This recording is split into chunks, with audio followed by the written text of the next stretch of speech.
Grace and peace, everybody. We are back. You saw the thumbnail. You saw the title. You know what we're about to do. Because Lady Dear World Christian went out of town this week, I am on school play duty. So yesterday we had rehearsal. I had to get to my deacon meeting. It's just been crazy stuff. So I wasn't able to do what I'm starting to call Thankful Thursday, which is just do a video just to say thank you all so much for watching and tapping in and being a part of the best live chat on the internet. So I really want to stick with that Thankful Thursday, but at the current moment, my Thursdays keep getting usurped. So it's turning into like Thankful Friday, and I don't like that. So Thankful Thursday Part 2, Thankful Thursday the remix. I don't know. We're going to come up with a better name, or we're just going to stick to Thursday. That would probably be a better idea, right? So anyway, today I want to go over the Steven Crowder video from the barbershop. So last week we looked at the first episode, and now the second episode dropped, and I think it's going to be pretty interesting. So let us, with no further ado, jump in. But first of all, what's up to Brett? Thank you so much for jumping in. Thank you so much for Endell for jumping in. She's number one. I did not put that out there. Thank you so much for remembering. And when you jump in and you join us, oh, I like that. Friday Fun Day. Okay, I can dig that. I have something planned for us tonight, though, by the way. So something interesting this evening. So stay tuned for that. However, I appreciate that. I like that one. Friday Fun Day. We might be able to work with that. That dog might hunt. When you jump into the best live chat on the internet and you hit the like button, please go ahead and put in the number of your like so we can see what number you are. Shout out to everybody. I was going to put that in the chat. I'm going to put that in there real quick. There we go.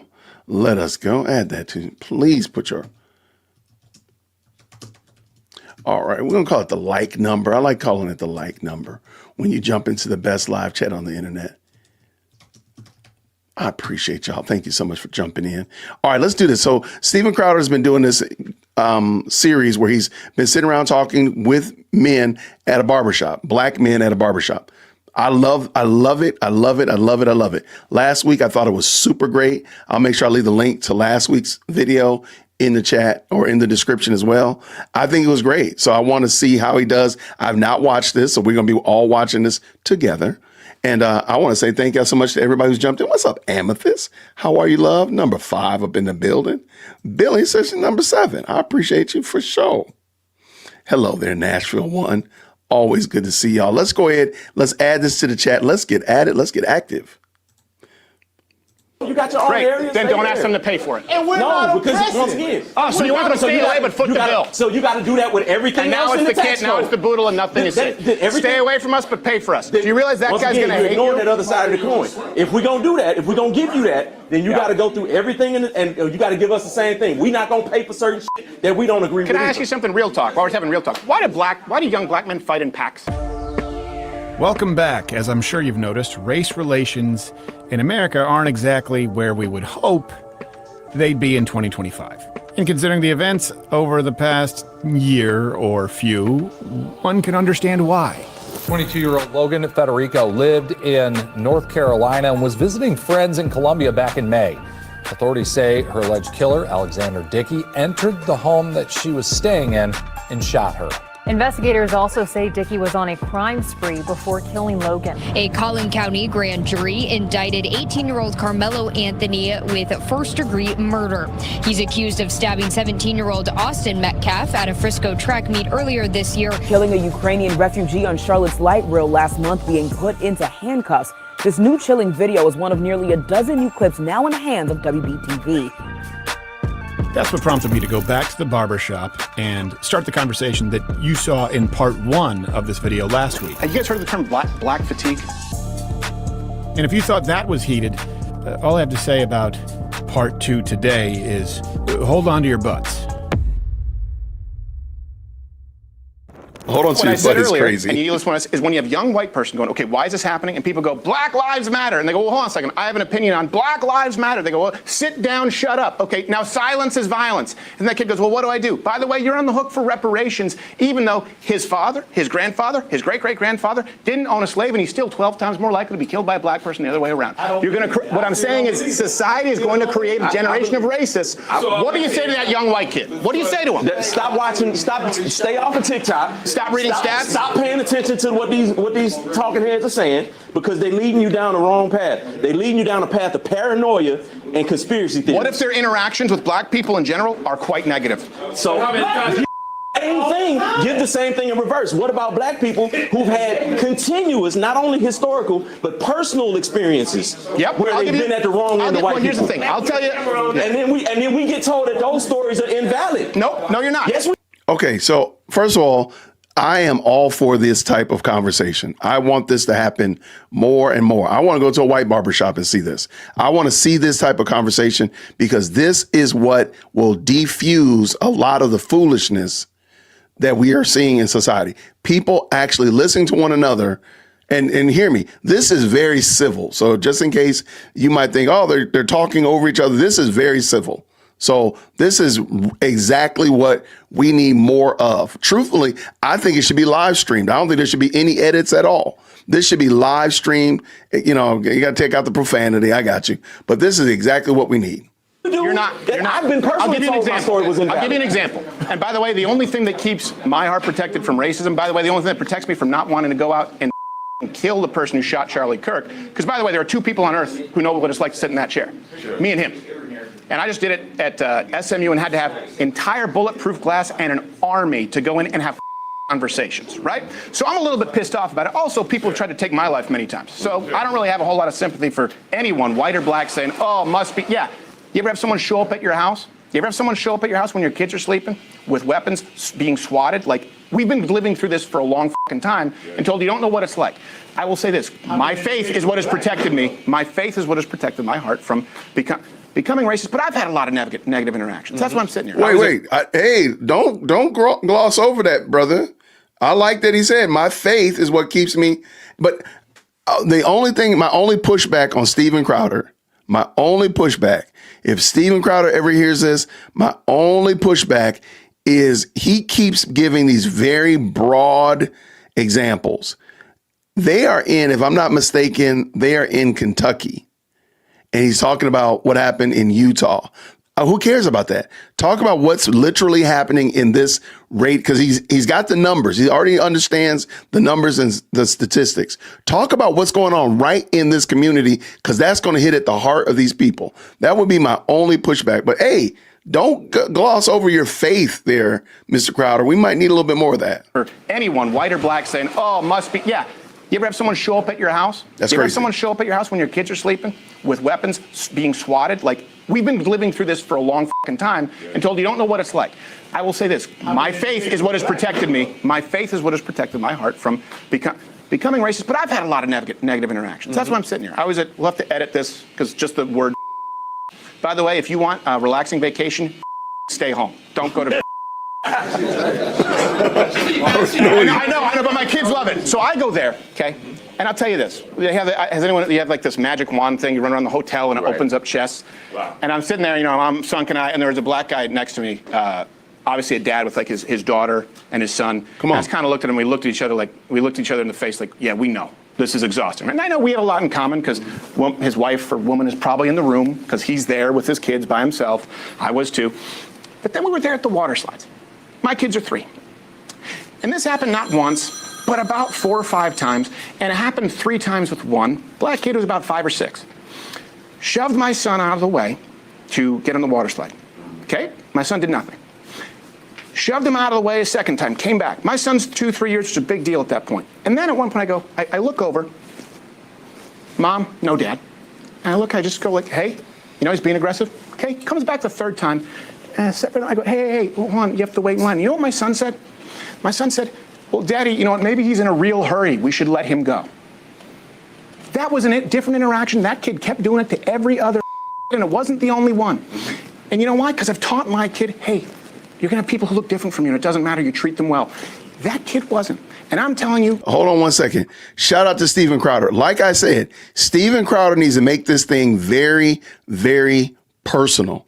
That story right there is personal. Now, I'm sure they edited it. I'm sure they added some pizzazz to it because all these guys are sitting there quiet. But that's what needs to happen, where these guys, all those gentlemen look like their dads.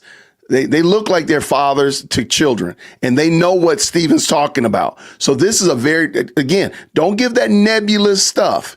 Talk about stuff that they all understand. I think he's talking about Disney World or Wolf's Creek or Dollywood, one of those places like that with a water park. Talk about that, and that's where the magic happens.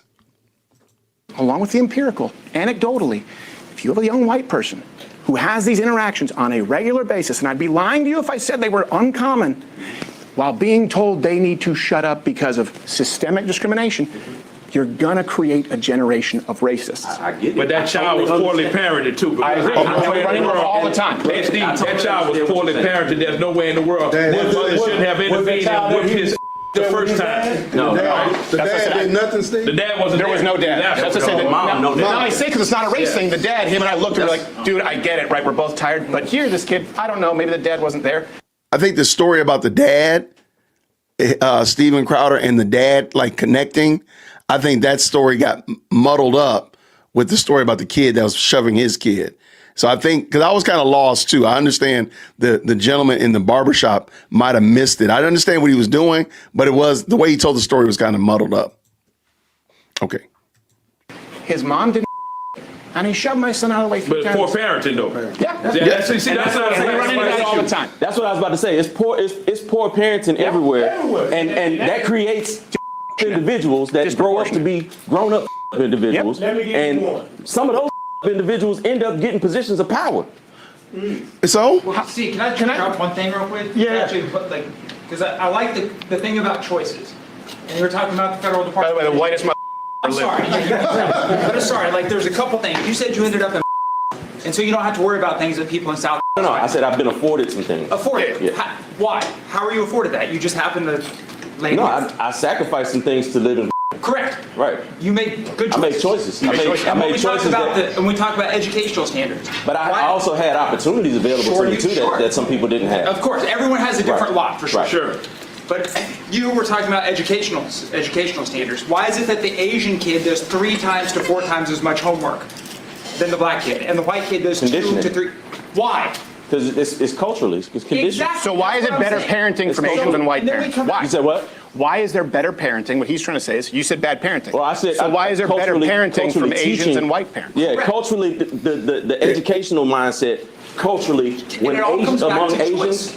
they're taught from young Yes. that's primary. Sure. Over So anything. I'm going to say again, and I'm going to sound like I'm beating a dead horse. They should have the statistics that they want to really drive home.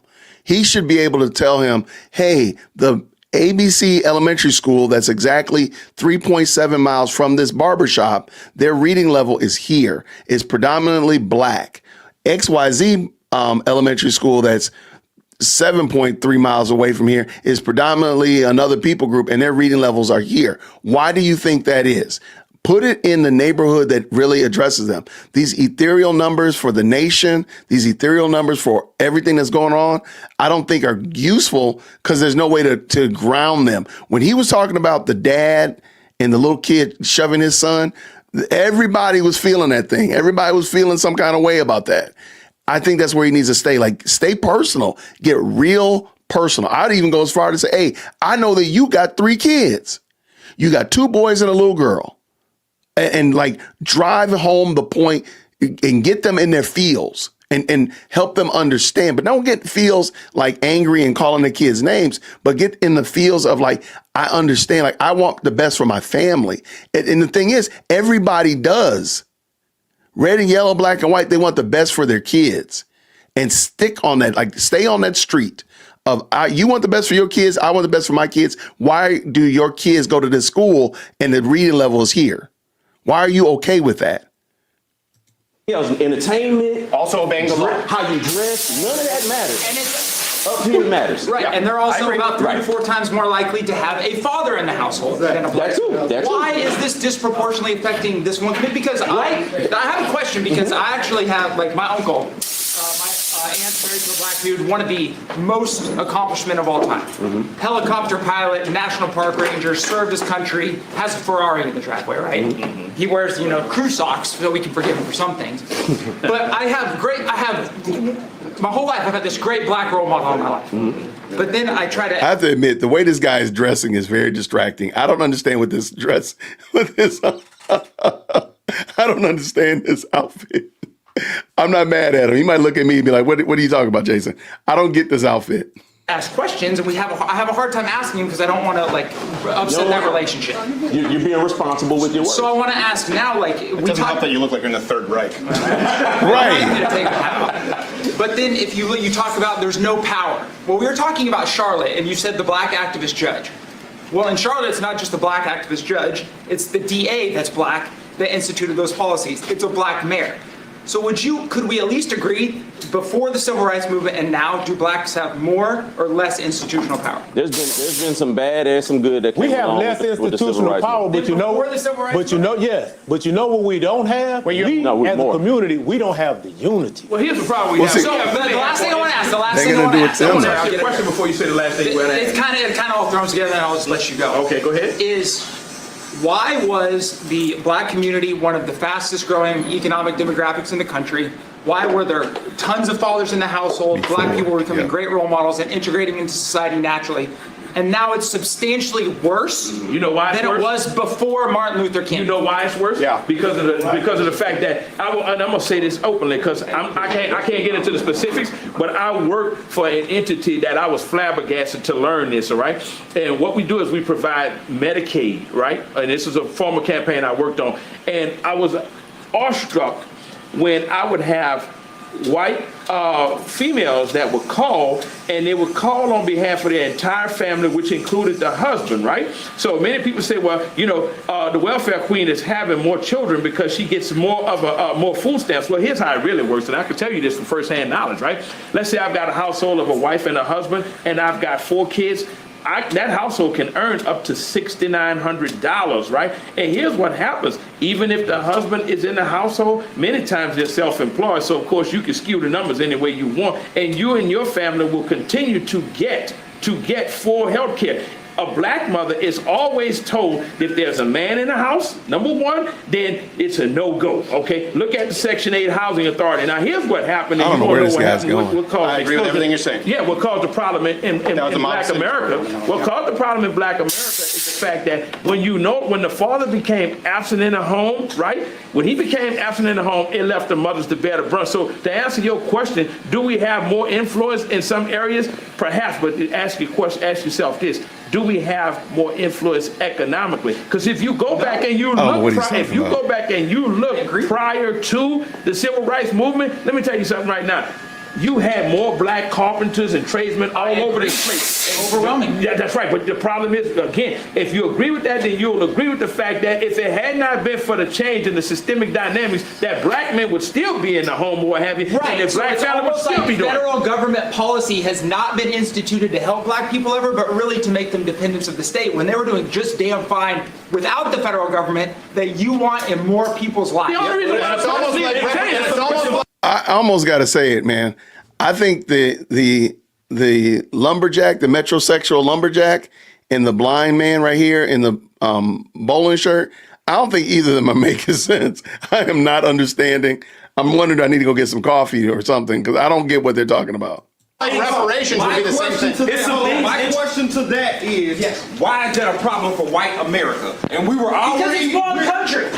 Because it's what? We are one country, and the problems of one We're community. not one country. We're an entity. We're a corporation. The United States is a corporation. It's not a country. Yeah, it's certainly. What are you talking And with about? that attitude, with that attitude, we can never be a country. If that's the attitude that people Because have. it's not a country. It was never built. It's written in the Constitution. It's a corporation. That is It's not a definitely not country. written in the. No, it's not. That's just not true. It's not a country. No, So go what say I'm saying go is- go sir, be quiet and go find where it says the United States in the Constitution. The United States is a corporation, not a country.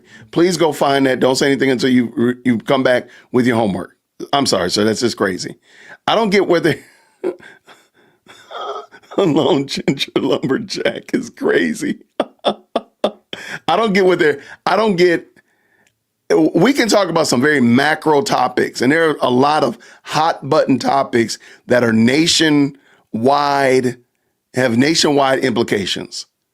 But it doesn't change the fact that this dude right here needs to feed his kids. It doesn't impact the fact that the guy right here needs to get his hair cut and Steven Crowder needs to continue to do what he's doing. So in my opinion, again, we don't need to talk about the macro. We can talk about the very, very micro and get down to the very small details that everybody can appreciate. And I've said it before, why is it that, like, what can black and white people all agree? These are all men, so we all could probably agree on some very key elements.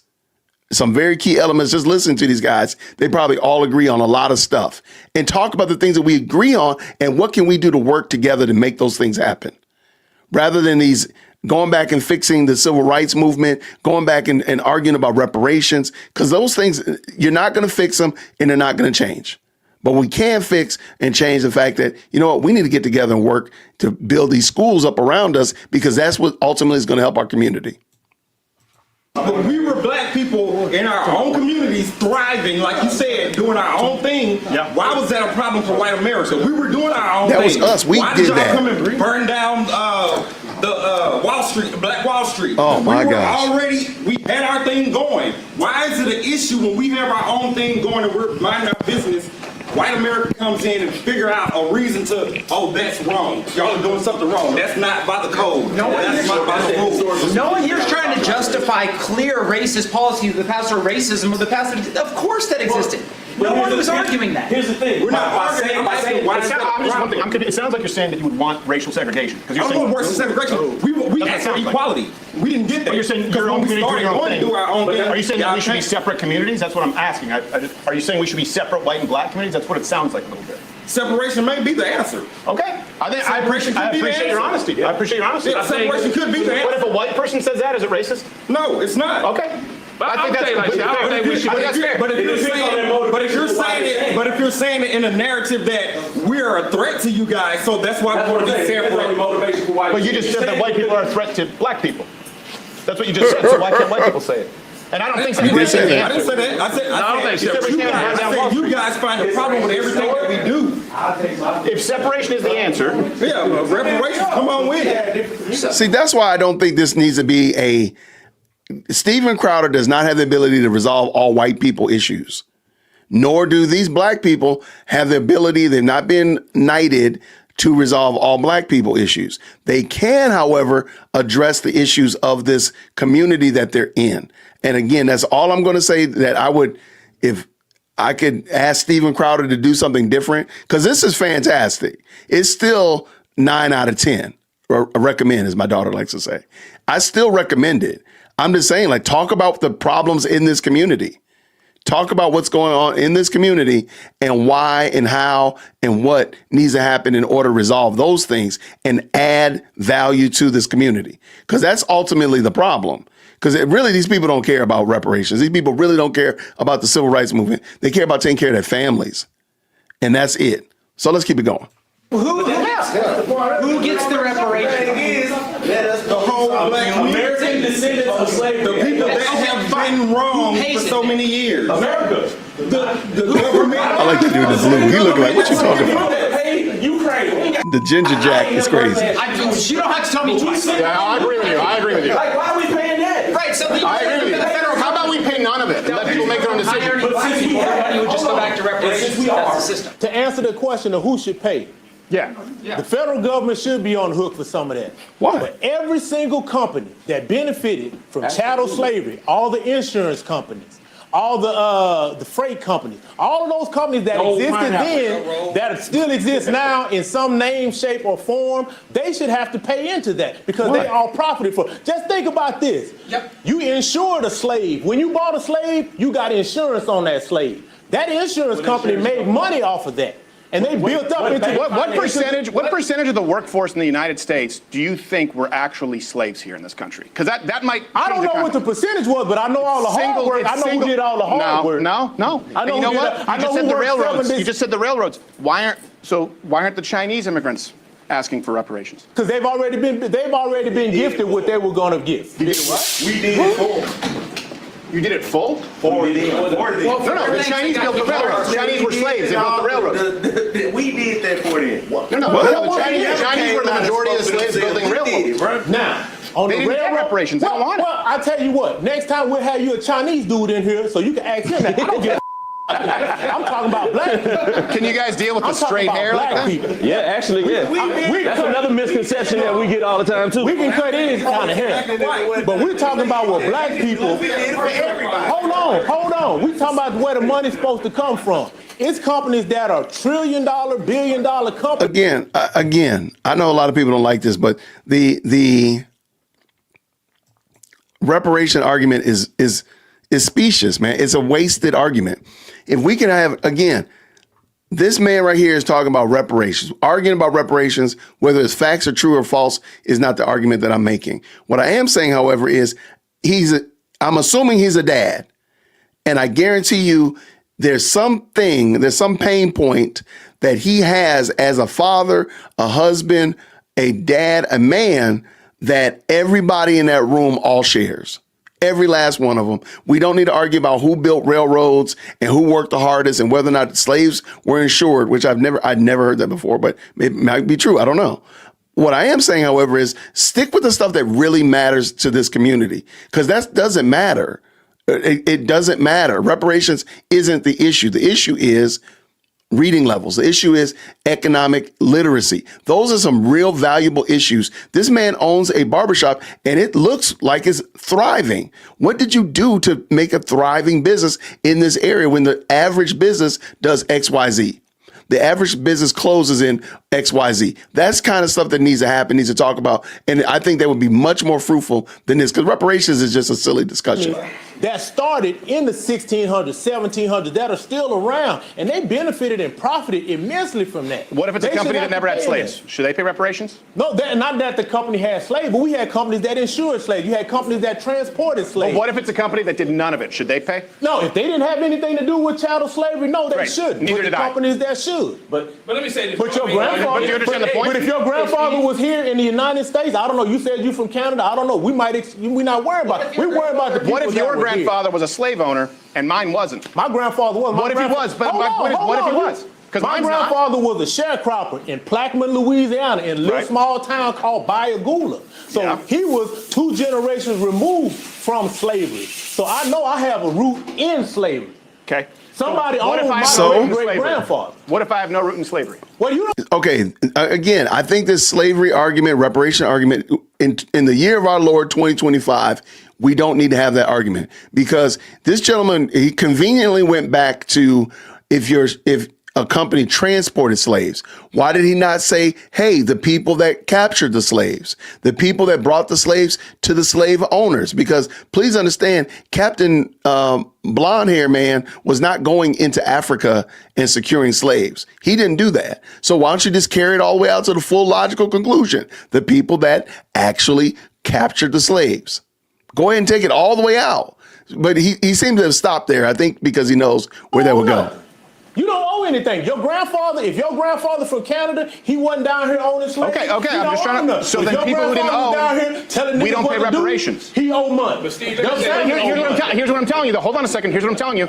If you're to go through the numbers, so do we agree? If I have no connection to slavery whatsoever, that I don't owe. Me. You don't. We agree. Don't. Okay. So do you realize that you could take all the white people in this country, and if you're going to add up everyone where you could actually trace the lineage to slave owners or had any involvement, you would end up with maybe 2 or 3%.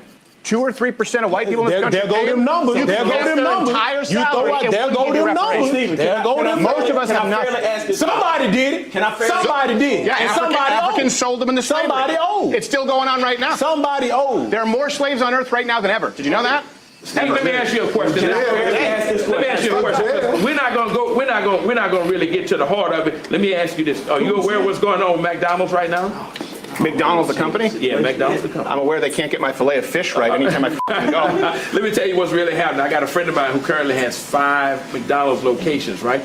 So there are many times he says, Cedric, sometimes I've got to get up at nighttime to go and check, even if the chiller goes out, right? So I said, man, why is that so? What's really happening? He said, Cedric, what happens is there are most black franchisees, right, that own these McDonald's. He said, we have to get them in the most low-performing areas, right? Never mind the fact that we make the same investment up front to purchase one of those McDonald's, right? So when you talk about that, let's look at the systemic and institutional biases that are involved just in that. You tell me I got to pay you $1 million to get a McDonald's, right? Same thing as my white counterpart. But yet, I'm relegated to take a McDonald's in an area that's probably highly impoverished. I've got to keep coming up with all kind of gimmicks to keep the foot traffic coming through the stores where nobody talks about that. Well, what about the flip side? What does that got to do with? I'm sorry. What about the flip? Look, last episode, the blind man was really, I think he was really cooking. I have no clue. Who cares about that? That doesn't matter at all. If anybody in this barbershop doesn't own a McDonald's, then we're not going to argue about McDonald's and whether or not, like, why would you, if you were let's say you got $1 million together and you want to buy a McDonald's franchise, why would you go to an area that you're not familiar with to buy a McDonald's when you're familiar with another area? That wouldn't make no sense. But then also, if you're in the hood and you've gathered $1 million, I just don't believe that that's even real. Like, I just don't believe that McDonald's will say, hey, you got to go put it in the hood. That doesn't even make sense. Again, this gentleman is just talking. What about the fact that you have a government that has grants that they invest in black-owned businesses that don't happen for white people? Let me ask you this, Steve. It's funny. Does that even it out? But no. But here's because that exists. Here's something you keep saying. You say that these grants exist for black people, but let me ask you. Okay, but my point is actually both sides of that coin, right? Yeah, It exists for a reason. We'll go there. Why? What's the reason? The reason is based on what he's saying. That's why it's an appropriate. That's what I'm saying. But I'm saying, if you use his example of the McDonald's, what would be the reason for relegating the black owners to the low income neighborhoods? I don't know. I'm not able to verify that all that's factual. I know. Were you told you could only open here in nice? Huh? Were you told you could only open here in a nice? Well, this is Steve's shop, but no. Okay. But my point is, but see, you have to understand something. Before you answer that question, you have to understand something. There's a difference in McDonald's and what have you. Because the way that structure, the way that hierarchical structure runs, they will designate you certain areas of what have you that you will be awarded a location in. You just don't have the right to say, okay, I'm paying $1 million. That's the same for everyone. That's the same for everyone. I know a guy. Well, he just died not too long ago. He had a bunch of which I don't know how they're still around. It's disgusting. But neither do I. That's awful. I have never had a good meal at but he had to be in certain too because they had to displace his franchise investment, right? That's part of it, where he was like, this one place is killing me, but as long as I get this spot, when I average out the 4 spots, okay, I can turn a profit. So this isn't unique to the black community. What is unique is investments from the federal government and state government into black-owned businesses to rectify it that white people don't get. So it's not enough. So what would be enough? Because of historical injustices that have been done to impede black businesses. So it's not enough now. But what would be enough? Ask yourself, why would But you're not experiencing that. Again, we get historical. We start talking about stuff that happened in the past as if it applies to us today. There is no people group that was not enslaved. Period. There's not a people group on the planet that was not enslaved, and there's not a people group on the planet that was not a slaver. That's it. Just call it a game. Like, everybody has sinned. Everybody sins. But that doesn't resolve, like, being partial and showing partiality and the such of that nature doesn't do away with past things. That's why it'll never be a satisfaction. If they give reparations today, trust me, in 20, 30 years, if Christ tarries, they'll be back. They'll be back again saying, oh, we didn't get enough. Granddad and grandma didn't know that we really should have factored the inflation this way. And it really owe us another 20 million or something crazy. So there'll never be a satisfaction because you can't change you can't change the past. So all of this live action role playing about the past won't change anything. It'll still be. But what we can do is talk about where we are right now. And again, I don't think we need to talk about some of this stuff because it doesn't resolve issues if we don't again, it doesn't fix things in this little micro example here in this barbershop in Kentucky. Why would they do that? Why would they pay that? What's the number? Oh, because That's why I asked you, what's the number, historically, Steve? That's my point. What's the number, right? Public Department of Education, Great Society, Model Cities Program, Black Businesses, Pell Grants, Affirmative Action, DEI. It's not enough. What's the number that's enough? Once again, just like we said about the civil rights movement, about the education and all that, you can do certain things in the name of doing the right thing, but you do it wrong. So What's the number? I don't know. I mean, I don't personally have an answer to that Hold on, one question. moment, just one But- second. Would you agree that if a young person who has no connection to slavery whatsoever, you probably need a number for them? Otherwise, they're probably going to be pissed. They didn't need a number for Ukraine. Sure, They paid them same taxes. They didn't need a number for how much You're we were going talking to pay. about reparations to a young person, right? In the name of sins of forefathers. My point is, what's the number? Because the number now is trillions of dollars. I get it. The government screws everything up, and I will agree on that. What's the number? You're sitting down right now with a 22-year-old white kid. Give my And you go- daughter $15 million and we'll call it square. There we go. $15 million apiece, and we'll call it square. That's for me and for them. And $50 million, okay. Add $15 an extra, million. look, since a lot of people don't care about their taxes, add an extra 2% to what you pay in taxes. How about that? 2%. What? That's a number. 2% for how long? Let's see. How long it was? So 2% only for white people who have a connection to slavery at their forefathers, right? How long were we in slavery? You'd end up with no money. 200 and. You'd end up with zero money. You'd each end up with about $14.99. You keep letting our people off the But hook, that's what I'm though. saying. The government- No, that's what I'm saying. Like this. The government paying taxes. Okay, he about to say that we've been enslaved for 250 years. That's going to be some crazy work in a second. Slavery didn't last that long. Slavery, we're literally talking about 80, 90 years. You're not talking about hundreds and hundreds of years. The United States has only been around 250 years. Stop playing. Stop it. Y'all just adding stuff, making stuff up. What I really believe is people want to say that they've been, black folk, quote unquote, have been in slavery longer than the children of Israel were in slavery in the scriptures. That's what I think people ultimately want to say. Oh, we were in slavery longer than them. That's really what they want. But I'm just saying. I'm talking about The just government people bears who some, are responsible. taking it. Once They again, got to pay. I'm not responsible for anything happening in Ukraine, but I'm paying for it.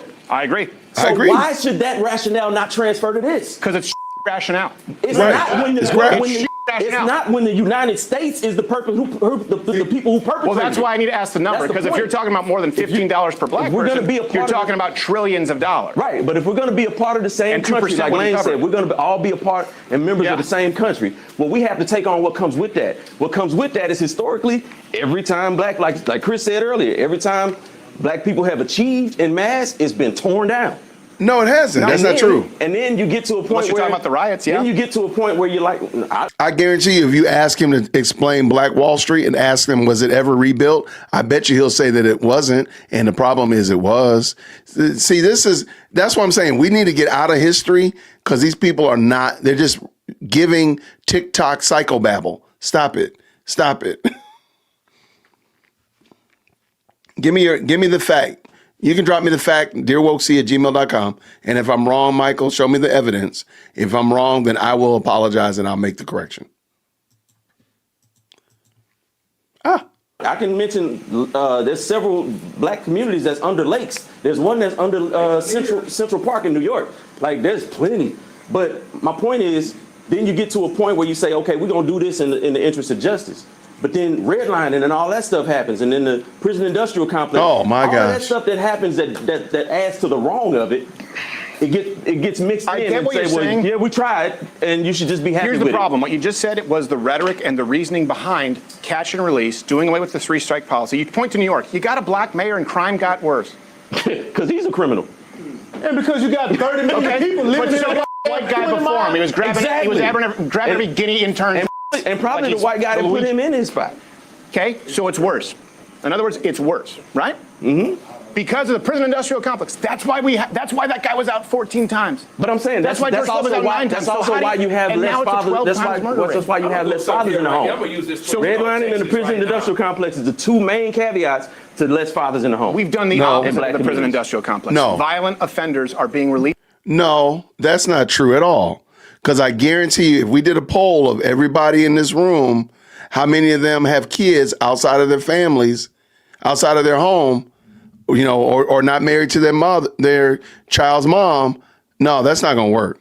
That's not going to work, sir. You're not going to beat those charges. No. You can say that there's some prison industrial complex, bibble babble if you want to. You can talk about redlining if you want to go ahead down that street. But the real reality is we made choices to have children outside of our marriage. We decided to have children before we got married. That's it. That ain't got nothing to do with white people. That's something that black people need to embrace and deal with those issues. That's not a white issue. That is a black problem. Why do we have kids outside of wedlock? And I'm not saying that other people groups don't, but since this is a black and white discussion, I want to say that. That's the problem. It ain't got nothing to do with white people. Into society and committing crime in record numbers right now. Nonviolent offenders are being held on petty charges. No, they're not. I've personally done the numbers on How it. did that guy get out after 14 times? George Floyd 9 times. Do you realize 11 times arrested as the average murderer? And you got people in there for weed charges that's in there for... It's not a thing. It's less than 0.5% personally, of federal penitentiary. Why don't you talk about stuff that's directly in this neighborhood? That's all I'm going to keep saying. Like, imagine if Crowder said, hey, I know that statistically in this zip code, this is the average amount of whatever people that are in jail, people that have got petty crimes versus big crimes, whatever like that. That would be very powerful because it's right here in this neighborhood. Y'all just talking about some ethereal, I know somebody, I met somebody situations that I don't think really land. Personal knowledge don't matter because the stats matter more. I personally know this. I know somebody right now that's in jail for small but I know somebody else that did some big and they out. Small, keep defining small. So he got a joint on him? Selling weed. He's in prison right now because he had a joint, but a small amount. One time he got caught selling. One time a small joint he was selling. No, let's talk about small things. But if you want, that's what I'm saying. If you want to frame it in one time small joint, that's a small man argument. I'm saying, what is he in for? I don't know how much he had, but it was. And one time? It wasn't. Yeah, it was one time. He got caught one time selling. No, I don't know. It wasn't his first time. No. Okay, so he got caught multiple times. Yeah. And he was selling weed. But every time wasn't the same thing. Do you know how many people die from lace weed? I don't. You know about the fentanyl problem in this country? Yeah, I do know about fentanyl. You know that most people aren't trying to get fentanyl, right? But weed itself never killed anybody. I'm about to say fentanyl ain't our thing. No, what I'm saying is, do you realize why trafficking drugs is a problem? You said a little thing. Can I tell you that if I had a white friend who was caught trafficking drugs, and I don't think weed should be outlawed, by the way, it's bullshit. Just to be clear. But if I had a white friend who was arrested the umpteenth time for selling a brick of weed, I would go, yeah, that makes sense. We would expect it. Not for weed. Of course. Not for me. Selling weed? Yeah. Selling a giant brick of weed multiple times? Yes. Yes. And those are choices. And at the same time, I know people personally that like you got dudes out here like selling all kinds of other shit. I ain't gonna even put names on it, but you got dudes out here selling all kinds of other shit and they free. They've been arrested a couple times too, but they back out. But at what point do we say, hey, you know what? Once you've been arrested for trafficking, for selling drugs, if you do it again, that's kind of on you. Cocaine, man, we'll let you back out for cocaine. Oh, meth, don't worry about it. Sit in the pen. You for said a little thing. That's not a little thing. Weed? Oh no, 8 to 9 years, you done. Okay, how about this? Someone who goes out and commits multiple crimes and felonies, if we do doesn't get any reparations. Because the white kid who didn't break the law, who never had any slaves and his forefathers, shouldn't be paying for someone who's a serial offender. Could we do that math? Would that be fair? No. Nope? Okay. No. Absolutely. And the reason why, once again, because I'm trying to find some common ground, because that white kid... And I'm trying to tell you, you're trying to start the starting point right here when you're not factoring in... That's what I'm saying. Like he said, I'm trying to find a common ground. I think you should find a common need. And I'm going to say it again, man. Go to every one of these guys has kids. Every one of these guys has a wife, a girlfriend, a baby mama, a mom, an auntie, whatever, sister, and stick there. Talk about that. Like that would be much more impactful because this guy got you going, around the block, down the street, around the corner on some guy that sells, whatever. Why does that matter at all? I don't get it. What happened to get that kid in that low-income, impoverished environment that created the criminal that he ended up being? Oh my God! This is what we do. It's not crime; it's poverty. Then why do poor white people not commit violent crime at the same rate? They do. No, they don't. It's just usually different types of crime. No, they do not. They do. It's a fact, dude. Y'all just shovel them all. They just different types. Yeah, they just different types of crime. No, and then we don't shovel them in the trailer park. They sell.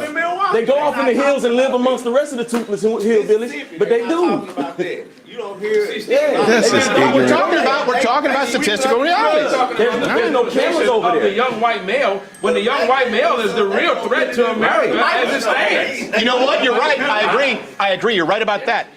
Because young white males are going to be the majority with guns, and if you keep telling them that they're fucking criminals and they should pay for people's bad decisions, you don't want to see them angry. Because they've never been angry. And I'm telling you, I'm looking at young men, and they're way, way more angry than I ever was. Well, if and I they're that listen to angry, them. why they could? Well, if So that they're getting angry, their why- ass kicked. If they're that angry, why they only killing each other in their communities? When's the last time you? I mean, how many? Let's look at recently. That's a good The question. shootings Why are that they not have killing happened- black people? No, you know. That's a good point. He walked into that one. Because they're able to understand the that ones that's pushing these for are the not Civil the War, they problem. want They're not. Listen, they're able to understand that. You know what? Perhaps I've been looking at it and I've been taught wrong. Maybe the problem lies with the person who I've been looking up to for all my guidance. Because listen, I mean, think about it. Even with the most, and let me tell you this. I'm going on record as saying this. I don't care who you are and what your political dissidence is. There's no justification for going out taking the life of someone. Just because you have a different opinion of mine doesn't mean I'm going to get angry enough to say I'm going to go out and shoot you, right? When everybody asks me, because I got people who ask me, man, what did you think about this incident with Charlie Kirk? I say, you know what? People are not going to want to talk about it. I say, but this here was really a situation where this kid, more than likely, wasn't angry because of what was happening in Black America. No, he wasn't. That wasn't. He was angry because of the fact that Charlie Kirk had a different opinion about people who are homosexuals. You understand what I'm talking about? Yeah. And that was the cause that I believe in my mind personally that led him to say, you know what? This has got to be stopped because of the fact this. I'm gonna real quick. Shout out to Michael Anthony. That's fine. If you want to go with that number, 1619, going to 1865, then you're right. 246. Okay, I'll accept that. And there you go. I apologize. Then I was wrong. There we go. Guy is talking about someone who I love, okay? So Yeah. let's talk about that. That crime really probably could be looked at more as a crime of passion versus a political outcry for difference. You understand? No, it's political assassination. But here's one thing we can all agree on, right? The guy who shot Charlie Kirk, okay, his roommate, his lover, was a dude who was claiming he was transitioning to a woman. You're just fucking gay at that point. You're just right? gay. Let's call it for what it is. Right? Yeah. you're just gay. Can we all agree on that? It's like, no, you're going. He's not even a chick yet. My question is, like, out of that tragedy, why did the next day Black communities have to get threats? They did. I don't think that happened either. I'm personally You're tied talking to the Southern wrong guy, University. pal. No, I'm just asking. I don't think that actually happened. I'm gonna be 100% honest with you. I don't think that happened. Now, can I be wrong? As I've just admitted I was wrong earlier? Absolutely. But I don't think it happened in mass like people wanted to believe that. I just don't believe that happened. But let us continue. I can tell you who tied got to the Southern threats. University in Baton Rouge. Yeah. I'm personally tied to that school. No, you know who got the threats? Let me Southern explain. University got one. You're The next turning day. this into a race thing where I agreed that it's not. But let me tell you something. Every single vigil, every single memorial, where, by the way, both black and white conservatives tried to mourn peacefully their own, desecrated, attacked, assaults, even in war, they let you bury your dead. And that's because of radical LGBTQAIP. That's not a race thing at all, but it's the same wing that's pushing reparations. So when you're linking arms with them, we need to hear you disown those people, so too. here's the thing. There's a those large two problems should not be tied together. Hold on, let me Well, finish. Joy Reid There's does. a large contingent of Black America that does disown them. They don't speak for us. Right. Absolutely. Now, on the right, there's the Jared Taylors and the all of these different people, these super Christian nationalist dudes. I don't see nobody on the right separating themselves from him. Well, we don't need to, because Richard Spencer and David Duke voted for Biden and Harris. Sorry, David No, Duke endorsed I Jill didn't say Stein. Richard Spencer, though. What I'm saying is white talking about supremacists don't vote Republican. Jared they vote Taylor, Democrat. Jared Taylor did, and he encouraged all of his people to. Jared Taylor is not the, first off, he's not in charge of the KKK or like that. He's one who's No. talking about race and The IQ. And American I don't know that he Renaissance did vote Movement. for Donald Trump. But But I he's do got know a that lot of actually people, the Patriot Front and all of them dudes subscribe to that. there's nothing that's conservative about white supremacy. That's why they don't vote conservative. They vote Democrat. They're socialists. But the issue here that we're talking about is, again, I agree with you on Charlie Kirk. It's not political. That's why I'm going, I don't think that you realize you pivoted it into a race issue and said black people were more at risk. Well, you no. just asked why we didn't separate ourselves from the No, extremists. no, I and I'm said saying, after. why don't y'all separate yourselves from the extremists? Well, of course we do. That's what I'm saying. I'm telling you, they suck. I haven't seen that. He's I saying personally that. haven't seen that. We- He is saying that because they don't represent, again, they're not conservative in their views. I understand what Steven Crowder is saying. This gentleman wants to hold to a viewpoint that I don't think he's able to substantiate. all do. It's never enough. I pay attention to all that stuff. We all do. Donald Trump did. He was still able to read. He said, I'm not talking about white supremacists and neo-Nazis who are horrible and should be condemned totally. The media cut it out. Did you know that? No, I didn't hear that. Yeah. You probably heard he said there were fine people on both sides, right? I heard that clip. Right but before that, he goes, stuff, look, I'm not saying white supremacists or neo-Nazis who should be condemned totally, but outside of that, you had on this monument argument, fine people on both sides. And you had some very bad people in that group, but you also had people that were very fine people on both sides. And you had people, and I'm not talking about the neo-Nazis and the white nationalists, because they should be condemned totally. But you had many people in that group other than neo-Nazis and white nationalists, okay? And the press has treated them absolutely unfairly. Why do you think the media lied to you? But if he said if that's true, then let me ask you a question. It is true. I can show you the clip. Well, why did he not sue those media networks like he said when the interview with Kamala Harris was edited? He did, and he won. Well, why was he that did, and he not won. publicized? Why do you think? You think the news agencies want to publicize their losing? That was going to be my next point. Is media does what it does on both sides. No, the media is incredibly left. That's the point. If That's you the line up problem the we always media- have is because when one person says, well, there's problems on your side too, Sure. you say, well, no, you dismiss those, and you say, we're just going to point to your problems. No, And that's name the me problem one black right-wing folks have source with of white media. Americans Name me pointing one to our outside of problems Fox without News. acknowledging y'all's. Name me one outside of Fox News. ABC, NBC, CBS, CNN, CNBC, MSNBC. Local. Name me one outside of Fox News that's conservative. You can't. Breitbart. That's not a mainstream outlet. Breitbart. it's Then we could go Salon. Then we could go HuffPo. Yep. For years in this country, ABC, NBC, CBS. Now you go CNBC, MSNBC, CNN. And once again, all of them are left. All of them got their shit. All of them are left. Yeah, all of them got their shit. New York Times, Washington Post. Go through them. All Right? of them We got have to their agree on that. Hey, that's why you were lied to. But that's the thing. People lose the ability to think critically, think for themselves, and they just lean whatever way the publication or the platform is telling them. Right. Now it's up to people that run these platforms and publications to be responsible with their words and how they're leading people. But you got one half of the country that's purely led to think that these people are bad, and then that's all it is. It's just I think they're bad. I think people who cut out Donald Trump saying, not saying white supremacists and who should be condemned. I think the media that cut out on January 6th, where he said, of course, make your voices heard peacefully, patriotically, but peaceful. You have to be peaceful. I know that everyone here will soon be marching over to the Capitol building to peacefully and patriotically make your voices heard. And they cut that out. I think that media is bad. Statement when this is the same guy who says if you want the country, come down to D.C. and fight like hell or not. He did in that same speech. He said, "Fight like hell, peacefully, has to be done peacefully." You know who else said fight like hell? Kamala Harris. But that's the biggest Joy argument. Reid. How can you have a peaceful Joy fight? Somebody Reid. says, you know what? Well, how do you have a- I'm gonna tap you like that. Hold on, no. You cannot have that because these are the same crowd that told us that there was mostly peaceful protests. So you can't do that. You cannot do that.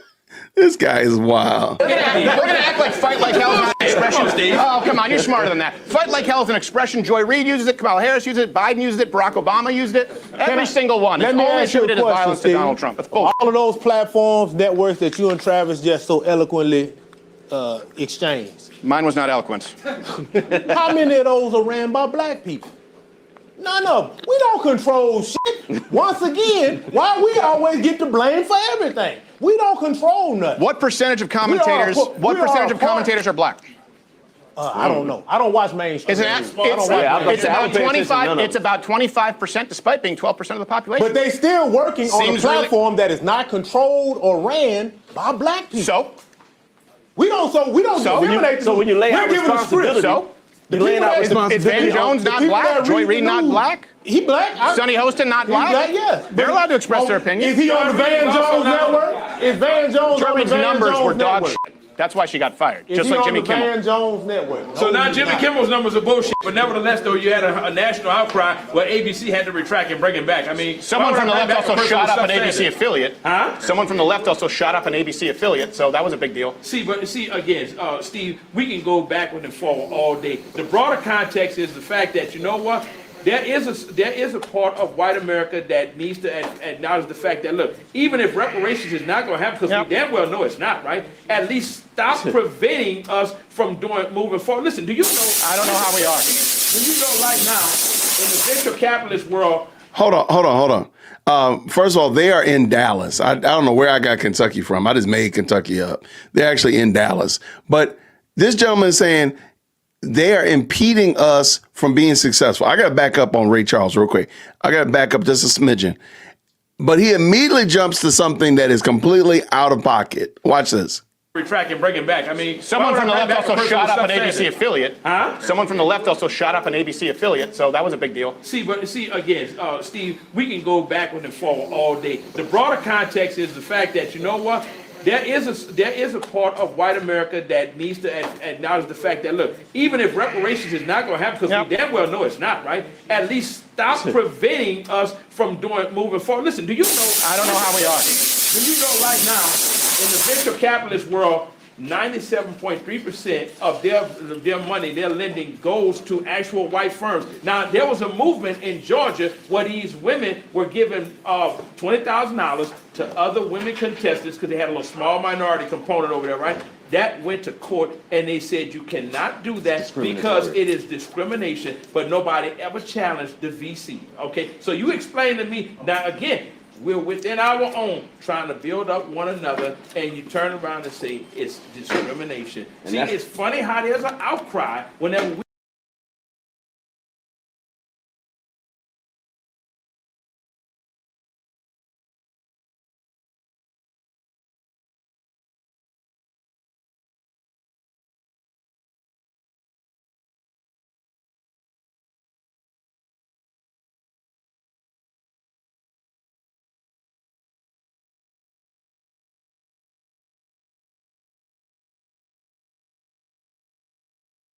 we do the exact same damn thing. You don't I'm muted again. Statistics aren't the same. All right, I'm just ranting over here. Dang it. I'm going to do this, man. I'm going to always do this. All right, I was saying it really doesn't matter what this guy's talking about. The ethereal women over in Georgia and the 20,000 and venture capitalists. Who cares? Nobody cares. They're in Dallas. Steven Crowder should be like, hey, the owner of this barbershop, his name is Steve. Why is he not investing in Jim Bob's shoe shine next door? Why is he not investing in Sally Jane's record store down the street? He can invest in it. He's investing in his community by providing these barber chairs for these men. It looks like 8 chairs. That's a pretty big barbershop. And, you know, these guys are cutting hair and doing such like that. They're able to do for their community. You don't need venture capitalists. You're actually providing a service in 4K. But venture capitalists also can make decisions that an independent person can't make because they're venture capitalists. Again, this is just a silly argument. I don't think we need to get out into, he should stay in the Dallas area. This argument should be all Dallas and nothing else. Let's go.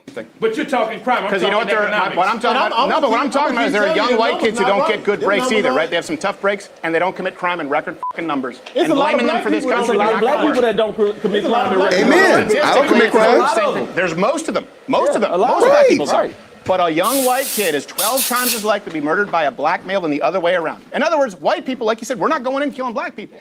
That it is absolutely a fact. So hard to what if it is true, guys? Yeah. What if that stat is true? Where is this happening? They done got the light blue. What if it's true? Hey, what if I could show you the clip and Donald Trump said, 1 second. Look, I'm the fucking minority here. I get it, right? I'm outnumbered. But what if Donald Trump actually said what I just said? And why don't you know? What if the stat I'm giving you is true? And why don't you know? At a certain point, hey, if you want to blame institutional, you publicize everything. If you want to blame systemic, institutionalized, right, wrongdoing, maybe you should look at you guys being misinformed. The whole thing is fucked up. That's my point. The whole thing is 12-time murder rate. 12-time murder rate. That's a fact. Is that misinformation as well? What was that? Is that misinformation? I didn't hear what you said. I'm sorry. Is that misinformation when you look at Donald Trump ordering the ICE to go into primarily black cities along with the FBI? Is that misinformation? When you talk about New Orleans, what else can we say about those cities? What else can we say about those cities? Question, Steve. I'm asking a question. Is that misinformation? See, the way you're presenting it, yeah. Is it because they're black, or is it because they're sanctuary cities? See, that's another bullshit term that you guys have adopted on the right. But you don't have to even say that. Like, I'm sorry, Ray Charles knows he's wrong. He really shouldn't have even brought that up. That has nothing to do with the weight of this conversation. But I think a better question is Steven Crowder should have said, why are there so many illegal aliens being placed in black neighborhoods. Come on, man. That's what I'm saying. No, It's it's an always actual a- policy. It's- You know it's that? always a It's an actual dismissive. policy where they don't deport and they actually subsidize illegal. You hear about Aurora, Colorado? Steve, I'm gonna share And I'm something with with the you, and I Latino- hope I don't lose my job behind what I'm about to share with you. Let me tell you something. I hope right you don't now. either. Let me tell you something right now. Don't say it. There is a big push with this immigration bullshit that is placating the public. Because let me tell you something. When they come to this country, the minute they hit the shore, the first thing they do is call and say that I want Medicaid. And guess what? By law, there is a record called non-citizen emergency expedited Medicaid. We have to give it to them. All right. So if you want to turn around and talk about immigration, then you got to talk about the corporations and stop incentivizing this shit to happen. And all right? nobody's 'Cause when asking they why come they gotta in, pay that. nobody says that. No, nobody talks I about agree with you. that, Why did Kamala right? Harris say that illegal aliens can't get Medicaid? But the problem I agree existed. with you. The It's a problem lie. existed They long can't. before Kamala Harris, though. No, what I'm telling you is that the left. Why do you think they have a government shutdown right now? But that's what I'm saying. All Right of now, because the left The wants government shut down because of healthcare. It got that goddamn thing. healthcare for who's going to be beneficiary? I bet- Illegal aliens. Yeah. But see, you say that, but You shouldn't illegal pay for that. I aliens- agree, that's right? Just like Someone saying here illegally- illegal aliens can vote. You damn well know they can. Of course they can. No, They can. How do we do many it? instances have you seen? How many states have voter ID? Are you kidding me? When look, man, I'm from Louisiana originally. Okay, when I go to vote, damn it, the first thing they ask me to do is, please let me see your ID. Yeah, how You many show me- states have voter ID? Okay, then you tell me the number. You got the number. It's You got over the- 20 that don't. So over 20 states that don't. We were told illegals couldn't get on Medicaid, but here they are. Here they are. But Come I just on. told you that I just told you that. I agree that with is you. that is something that has been going on in this country for damn years. Because you know why? So You let's gotta support ask them. yourself, Who's the corporate Why are you benefactor? talking about it then? Why are you talking about it if you don't think that it matters? And Steven Crowder is giving you the facts. There are states that don't have voter ID. Like, why are you bothered by that if you don't want to actually address the issue? Why are you even bringing it up? Again, makes no sense. If you're gonna do that, then make sure that. Well, you know why? Do you know about the census rule change? No. And by the way, this actually directly harms the black community, specifically the black community in a lot of ways, because you have a much more comparable percentage of the population to like Hispanics, right? More than white people. You're close, depending on the state. The census rule that they wanted to change, which you can thank Donald Trump for reversing, was going to count people in the household whether they were legal or not. Do you realize that would actually change district seats, voting patterns, and the Electoral College? Why should someone here illegally be able to be Electoral counted? college does need to be changed. My point is, it would have been changed based on illegal I immigrants. get it. People who, and you know what else is pretty, hey, there's also a pathway to citizenship from the Democrat Party. So if you vote for us, you're going to get your free shit. And you know who pays for it? All of us. And you tend to have more Hispanic people in the black community who are there illegal. You live in closer proximity. My woman is Hispanic. She's Latina. Of course, she's nuts. But she'll tell you, because she has family members who are here legally, they're not at risk. What about the Sanctuary companies cities that are a employ- problem. What about the companies that employ these illegal immigrants? See, they keep Punish them all. Yeah, because once again, and Punish I them want all. somebody. Are you I'm gonna from- punish the hand that feeds you? Come on. Hold on, don't- Sid, doesn't feed hold on. I'm asking a question. Yeah. The companies that employ these illegal aliens, they're profiting not only by the normal margin, by an increase because they're paying less to these people. But one thing, living in Texas and Louisiana, who gonna pick that fruit? Oh, plenty of white people. Who gonna pick- Plenty of white people. Come on, man. Are we going? Y'all white people. Please don't bring in the who gonna pick your fruit argument, because that's gonna put you in a bad spot. You do not want to make that argument. Don't even do that. Dr. Ram for picking that Didn't cotton. you see, That's why didn't they you went see after them that? slaves. Didn't you see that? There was Ohio, I think it was Toledo, the meat packing plants. Once they said we can't hire illegal aliens, it was a line around the block of white people. Do you realize that the enrollment in the trades has gone up? This idea. They was inside. I said out there in that sun. Who gonna get out there in the sun and get them strawberries? Hey, do you Who know- gonna get them peaches and them apples? You know out who did the that? trees? Me. Ain't That's no a white silly people out there argument. doing that. Did you know I did that? Ain't no That was white one of my people out jobs. there. Ain't no white people out there. I did a part-time job working in an orchard, and then I worked construction. Why wouldn't we do it? How many white people? You might have been out there. Who cares? How many? How many? Do you really think that black folk, like, come on, man, Uncle Luke, come on, man. Do you really think we gonna sit around here and derail this conversation because we don't know who gonna pick strawberries? Come on, man. You better than that. You so much better than that. And the funny thing and the bad thing is that a lot of fruit and vegetables are being harvested with automation now. So there's not a lot. There's still a lot, but there's going to be fewer and fewer needs for hand picking particular things anyway. So this argument is silly. How many white folk you know? Who cares? How many black folk you know that's lining up to do it? Quit it. Of them was out there. I done drove by them. They weren't out there because it's slave labor. And seen them Latinos out there. I never thought I would see a black man advocate for modern slavery, because that's what that is. That's modern slavery. That's modern slavery. They should be paid more for the work. That's hard work, man. They shouldn't be here illegally. Somebody got to get that cabbage out there. Somebody got to get them sweet potatoes out the ground. Somebody got to do that. White people not going to do that. Of course we will. Once again, when the work got hard, that's when they went and got slaves. Yeah, white people don't know hard work. The Indians broke down. They went and got black people. Wow. They got the Chinese. They conned them in doing the railroad, like you said. But then when white work get hard, white people ran from that kind of work. So if you can't tell me in 2025 you gonna go find one of them new generation upset white boys that's gonna get out there and climb that tree and get them apples out of it. It's a statistical reality. He said climb a tree to get apples out of it. What do you think happens when people coming from the third world aren't working here illegally as modern day indentured servants, slaves? What do you think happens when they're not there? Wages go up. Why would you pay more when you can have someone who's off the books, you can threaten with deportation, pay him dog shit? By the way, that hurts your wages too. I'm saying if you're going to have those people, you got to pay them more because that is somewhat a form of slavery. That's some hard work out there.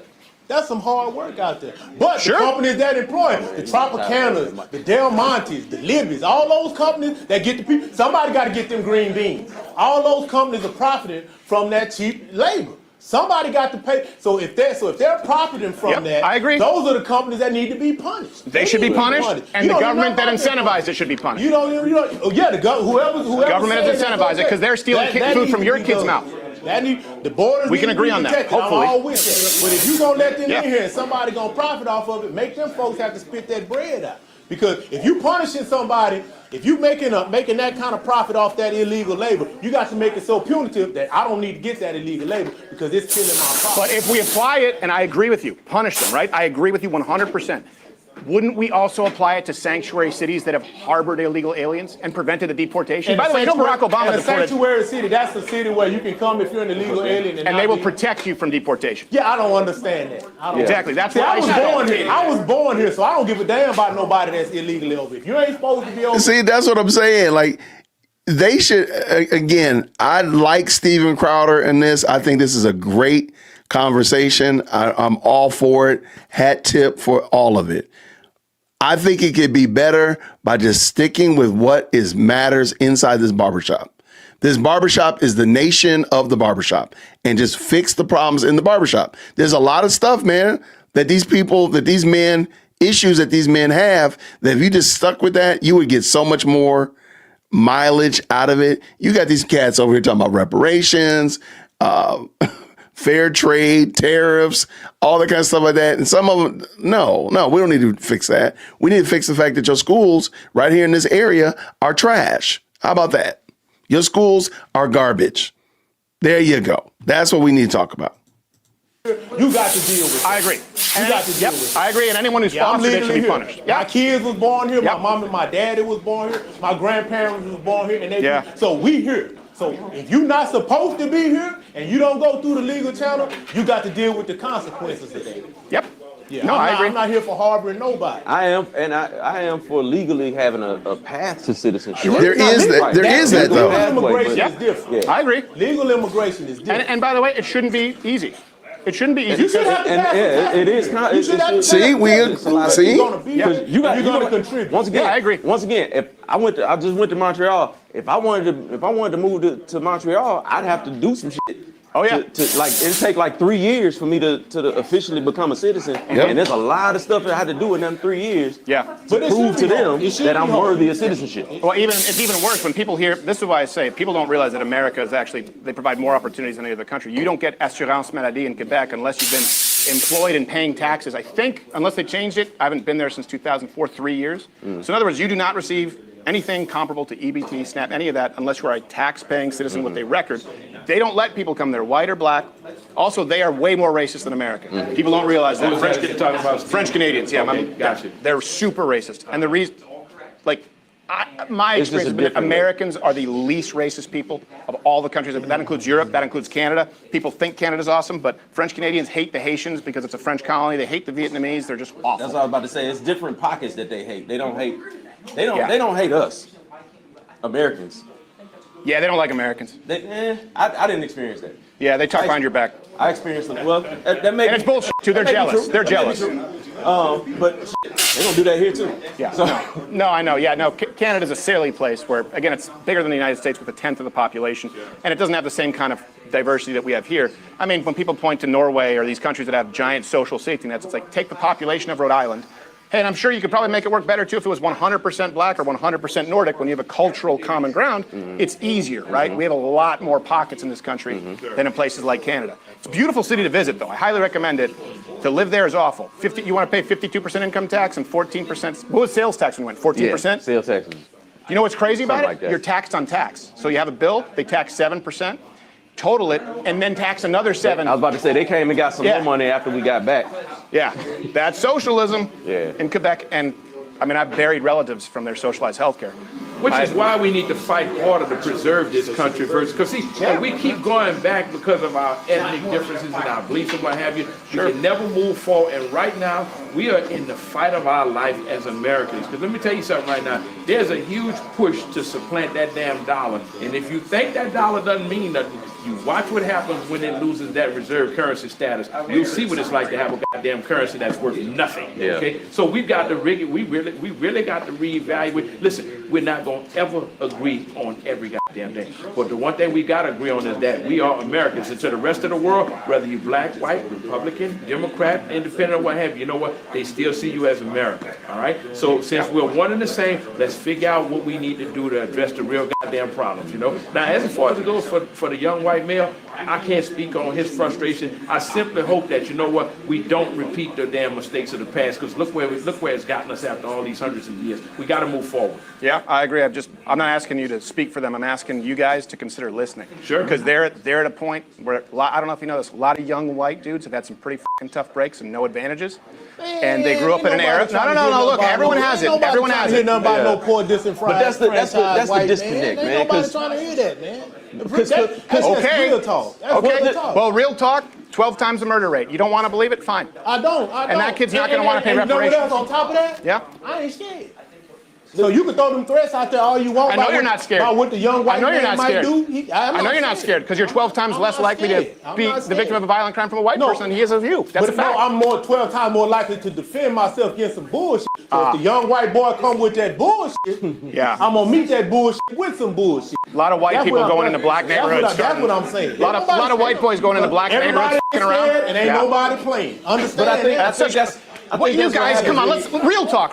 You've never seen a white person come in solo into a black neighborhood and start a fight. I don't think you've ever seen it. I don't see black people. Let's be honest, guys. You're not afraid of young white kids. Steve, you saw a white man going to You are, correct me. I'm agreeing with you, but I'm also giving you a flip side to that coin that you completely ignored. No, because he said I'll stop some bullshit from a white. I tell you, young white guys are afraid when they're surrounded by black guys.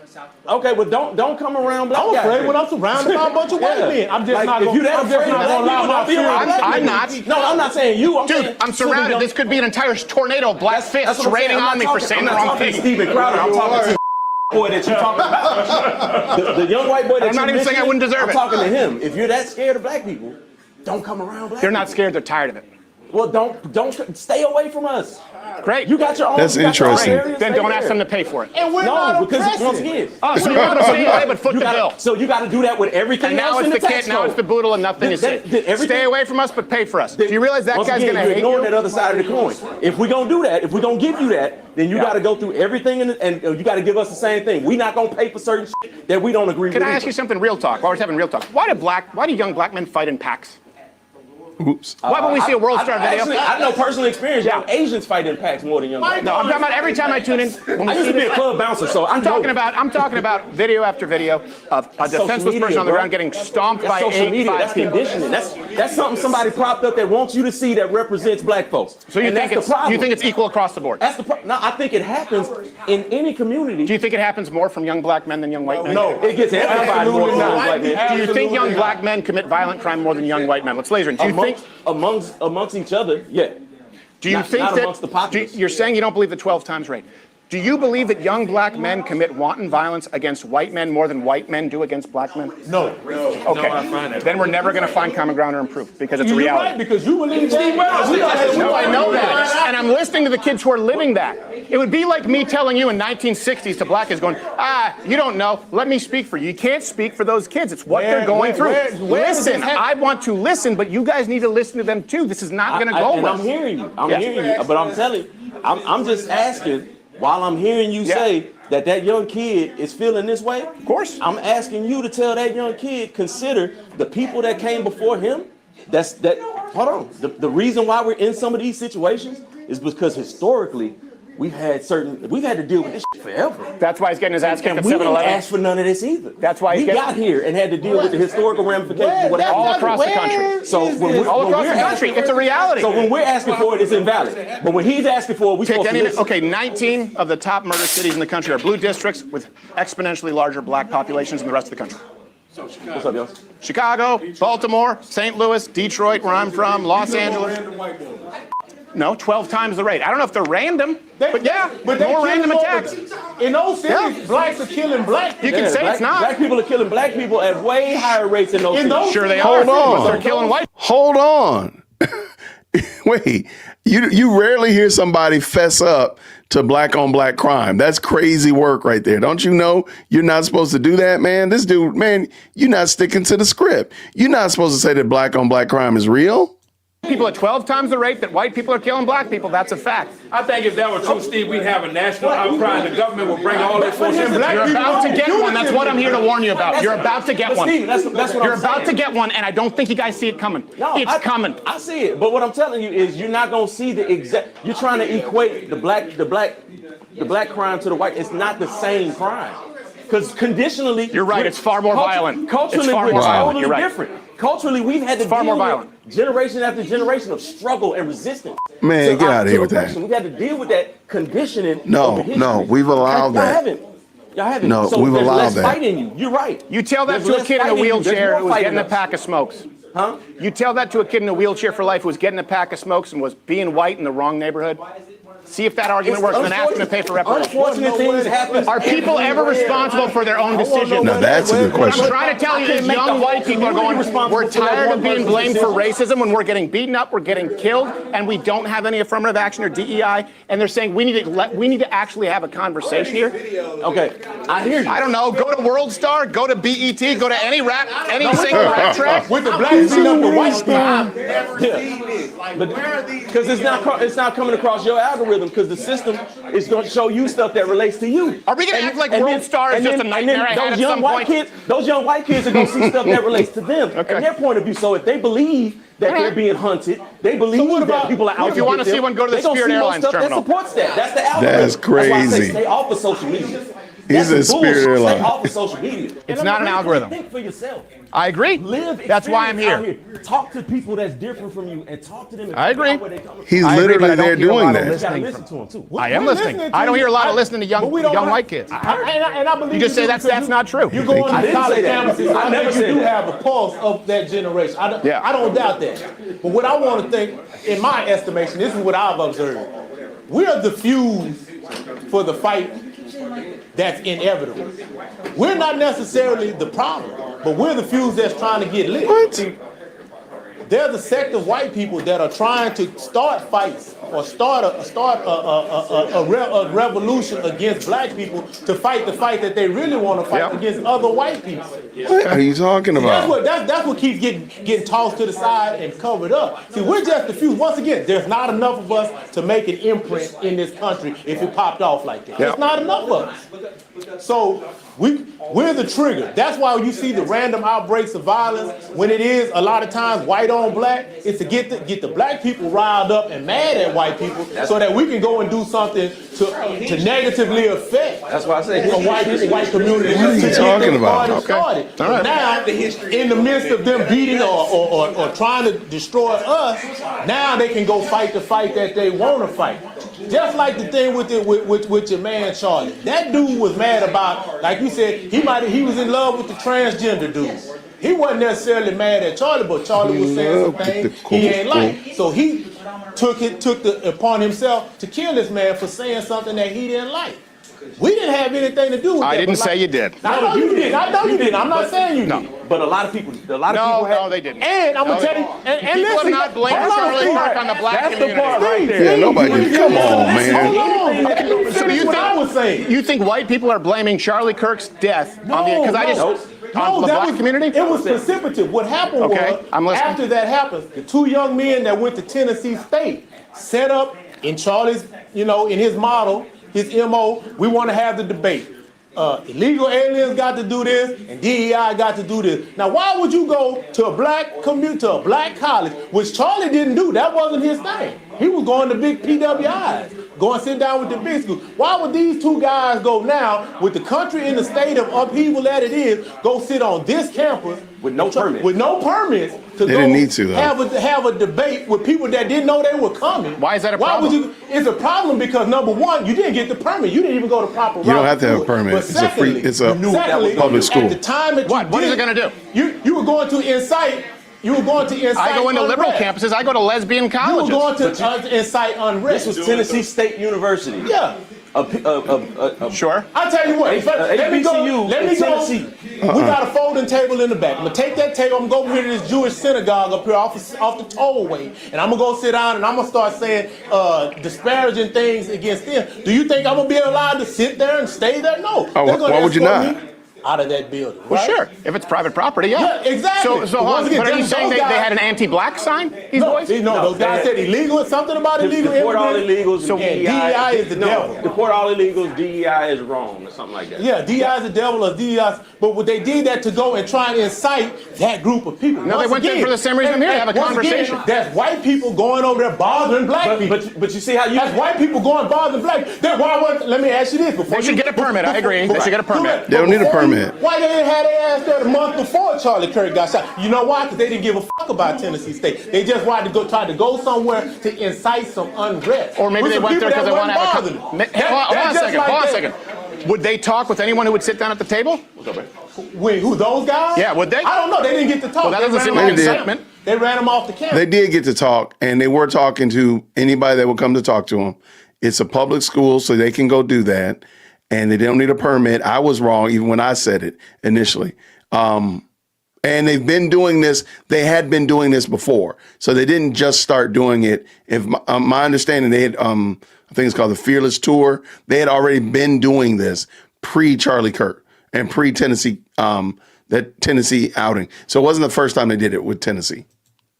Okay. Once again, the Violently? month before Charlie Kirk incident, they didn't have no interest in going there then. Because if they did, they'd have called and got them a permit. Yeah, if you they should were get a really trying permit. to go. But I tell you what, I've also gotten They did permits. that just trying to get something started. Once again, you say you got your numbers, black people jumping on white people, causing harm. But that's white people going bothering black people that didn't have nothing to do with that. Trying to get a fight started over here with some people they really want to fight over there. But I'm going this route.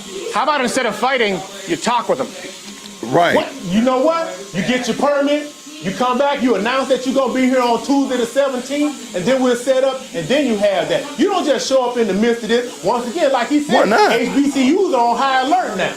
They're on high alert because of this. They got to be scared because you don't know. Why are they on high alert? Because Yeah, because several then of the them black- got because the threatened black the next dudes- day after Charlie Kirk. Sorry, I can't. Several of them got threatened the next day. I don't. Yeah. I And they had don't to believe shut that. campuses Sorry. down. Here, can we find some common ground? Do you understand that the threats against Well, what about the black man that got hung at the college? Can you in understand that the Mississippi? threats against right after that? Talk about that. I'm listening to you. I'm listening to you. the threats against conservatives since then have been far worse than the black community? Would you agree with that?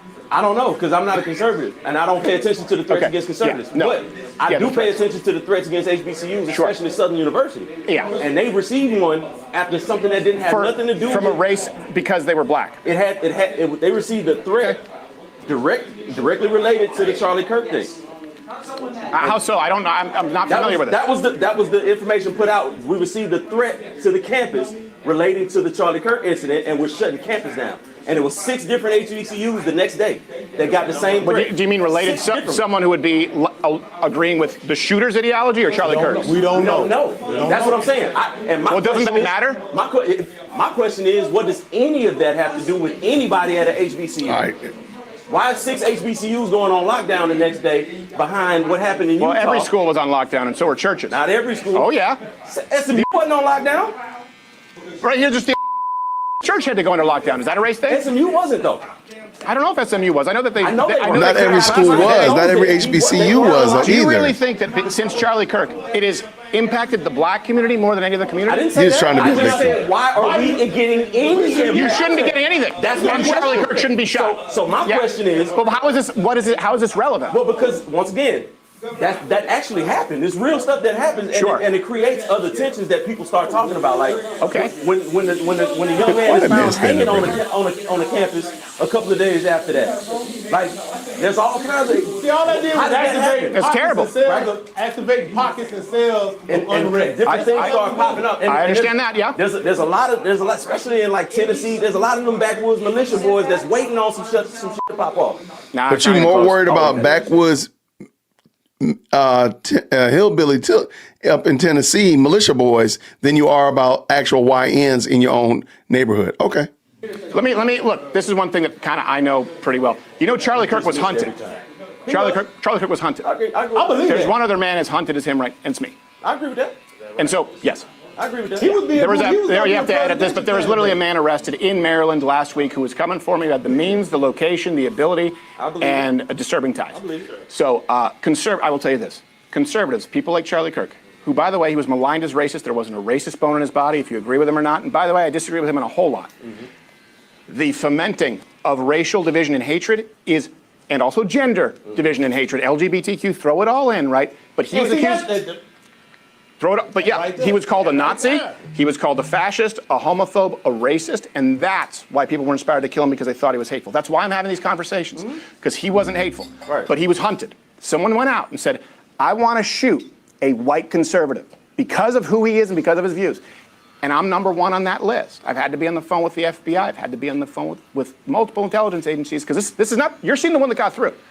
There have been many attempts on Charlie's life and my life because of what we do here, having a conversation. And I think we can all agree that that's something that needs to be changed. But if you take that and go, and I've condemned it totally, just like Donald Trump with white supremacists, if that happens at HBCUs, it's awful. It shouldn't happen anywhere. Right. Also, no one should be kicked off of campus or beaten up, permit or not, for having a point of view. People should have a They conversation. should have been kicked off campus. They didn't So you get should be beat up. kicked off by the not be on administration. campus. But here's the other thing that happens. Let me give you a flip side of that. SMU, TCU, UT, I've gone through the process. I've gotten permits. And then you've had students, sometimes they're black, sometimes they're lesbian, That's just and riled they've up. complained and said, hey, we think this is hateful, and had to leave campus. And you know what that does? It puts me at risk. Yeah. Because now I don't have the place secure. Yeah, because Even though I had the right, but someone had an opinion that offended them. But that's what I'm saying. Just like, if I say, okay, if I make a statement that says, I don't think that man, microphone white is people on. been giving it to black folks for a long time, somebody might take that and say that's racist. You shouldn't say that. Sure. I'm gonna feel like historically I got a right to say that, because Of course. that's what America has shown me. Yep. And I'm not saying nothing against any particular white person. I'm saying in general, the white power structure has been giving it to the black folks in America for a long time. You can say that. So And you should never experience violence for it. I agree. But there's certain Correct. places in time. Right. But I can say that in certain places in time that will incite violence. Because if I go out and say that in the middle of the cornfield festival, when Then don't go to Cornfield Festival and say that. Like, I don't think you're actually doing that. I don't think you're actually going to the Cornfield Festival saying that white people have been giving it to black people forever. But even in that, like, are we honestly having this discussion in the year of our Lord 2025 that, again, white people are being mean to you and you're able to do all of these things? Tell me what you're not able to do. What are you not able to do that you realistically want to do? Like, I can't go to Publix. They are barring me from Zaxby's. They're keeping me from getting my iced coffee at Starbucks. They're barring the doors. Show me what you can't do. Stop talking about all these theoretical whatevers. I'm surrounded by people. Shout who out don't to look Ray like me, Charles. Yeah. And I say that, then I'm gonna subject myself to their scrutiny and their ire. Like they gonna be like, wait, what you say, boy? And I would Nobody gonna say that. Nobody even cares. I think you might get some racial epithets, and you might get an Everybody N-bomb. gonna get out of You here. might get the It's gonna be you might get the trouble. N-bomb here, there, but That's what I I'm don't gonna think you get That's what I'm assassinated. gonna I don't think you get Get out of assassinated. here. It's gonna be some trouble. Yeah, that is not going to happen. Well, I think we need to look at that incident that happened with Charlie Kirk as a real wake-up call. Bonnet sighting. I did not think we'd see a bonnet. We really have an effective discourse when it comes to our differences of opinion. We're going to have a bad country moving forward. Yep. And that's the thing. I just don't think People hear things and they hear it according to their conditioning, what they've been conditioned to believe. So if you hear me say, white people been giving it to black people for a long time, and you've been conditioned to think that as a black man, I'm a certain type of person, well, you're gonna lean this way. And you're gonna categorize my speech as a certain thing. But if you free thinking and you clear thinking and you can think for yourself and say, well, let me examine what he said before I label him. Because that's what everybody quick to do, is label somebody as something. Yeah. Everybody got to be labeled as something. You got to be a leftist or rightist, or you got to be a conservative or whatever. Well, he said he wasn't a conservative, so he did that. If you think for yourself and say, you know what he said is actually, it ain't all the way wrong. He might have said it in a fucked up way. That's the thing that, once again, no disrespect to the dead, but that's what I give Charlie. Charlie said a lot of shit in fucked up ways sometimes to certain people. Like what? If you come from a certain black, like, once again, if I'm on the phone with a customer service representative that's a moronic black woman, well, okay, I'm gonna hear that statement and saying, well, I get that you might think just anybody working in customer service may be moronic, but you didn't have to point out. But what did he say that was messed up? Moronic black woman. So to black women, it's gonna be a long way. You're talking about that quote. So here's something that's important, right? Because Charlie Kirk was assassinated. Let's be clear about this, and we're both agreeing, because people believed a lie. He never said black women were moronic. He never said that. He said it specifically about Ketanji Brown Jackson, or Jackson Lee, about 3 black women who said, I'm here because of DEI. He said, if you're saying, I agree. I don't think you're smart enough for that job, because they're not great in his opinion. Yeah, but he said, I agree with your statement. He never said black. He had black women who worked. The exact quote he used. I watched the interview where he was talking to this blonde lady. I forgot her name. But He ain't watched that Megyn full Kelly. interview. No, it wasn't Megyn Kelly. She's ugly. It was She's gonna see this. I want her to see it. She's anyway. Wow. He was on a video call side by side with a lady, and he said, if I'm on a customer service call with a woman and she's a moronic black woman, that's his exact words, bro. I'm not paraphrasing or nothing. I'm using his exact verbiage. That's what he said. Yeah. If I'm on the phone with a customer service agent and she's a moronic black woman, Yeah. what am I to think? That she got there based on DEI? Yes. Right? So the context is he's saying, if I'm on the phone with someone who would be in a DEI class, who sounds like an idiot, and this is, by the way, I had this exact similar conversation with the girl at UT, where she said, I would never be at UT if not for affirmative action. I said, affirmative, and I believe it, affirmative action is racist by its definition, my opinion. It excludes on race. That is a form of racism. So anyway, she sat down, she said, young black girl, she said, but if it wasn't for affirmative action, she said, I wouldn't be here at UT. I said, why do you say that? She said, well, because I wouldn't be allowed. I said, well, what were your SATs? I remember the numbers, they were very impressive. I said, what was your GPA? It was very impressive. It was over 4.0. I said, that's really sad to me that you don't know, and you'll never know that you deserve to be here, because I can tell you, based on if you're telling me the truth, you of course would get into UT. And you didn't need a government program. And you could see in her face, her tears welled up because she had been told that she needed someone else to give it to her. And that removed her sense of pride in her accomplishment. So I said the exact same thing as Charlie did, saying you can never know if you earned it, a meritocracy, because of DEI. And she changed her mind. And she said, you know what? I should be here, and I don't need DEI. Or affirmative action in that case. In order to believe that. In that particular instance, and certainly not from a white guy. In that particular instance, it might have been completely accurate. But there's also, if you want to acknowledge that there's a flip side to the coin, sure, right? There's also a lot of people who had the qualifications who didn't get the access because, once again, their name appeared wrong on the resume. What? Your name was Ketanji. Well, we know who that is. Let's go with Alice. Yeah. She is an idiot, and she got the job because of DEI. That's why affirmative action had to be instituted in the first place. Now, did it operate correctly all the time? No. But that's what I'm saying. Just because it didn't operate correctly all the time, you're going to take the few instances where it didn't and make that the majority and say that's why you should cancel it. What I'm saying is that Charlie Kirk, I agree. What I'm saying is that Charlie Kirk was making a point. And the point that he was making, I'm trying to say, is the same point that I was making where this black girl agreed with it, where he was saying, if you say that I'm only here because of DEI, then I am going to believe you. That's what he's saying. And that's a valid point, and it's not hateful. In doing that, you have the responsibility in your words to not have to say the words moronic black woman. You could have just said, if I'm on, like you said, you just perfectly summed it up. If I'm on the phone with a customer service agent and she's a moron. But didn't he say that Megyn Kelly was ugly and kind of hold back what he was going to say? He didn't have to say that. There was no reason for him to go in about his affection for Megyn Kelly. So the exact same thing is true. So if Charlie didn't need to say that, he didn't need to say what he said about Megyn. The exact same thing. But see, that's why I think sometimes we miss the whole point of these arguments and miss it because we're in our self-righteous. We got our self-righteous beam in our eye trying to get the speck out of somebody else's, and we don't realize that we're doing the same thing, probably even worse. Probably even worse. Oh, by the way, I did find the quote by Charlie Kirk. I dropped the link in the chat. He said it. He said it. Now, I'm not trying to defend what he said, and I don't know fully the whole context, but I did drop the link in the chat for y'all if you want to check it out. Perfect. Why does she have to be qualified as black? Because he was addressing DEI. That's the point. But do you understand? Do you understand how that's going to affect somebody who hears it? No, Then my that's point, insensitive. my point is, okay, then I'm insensitive. If Yeah. someone is addressing DEI in a conversation and is asked about it, where race is relevant as per the policy, DEI, it exists based on race.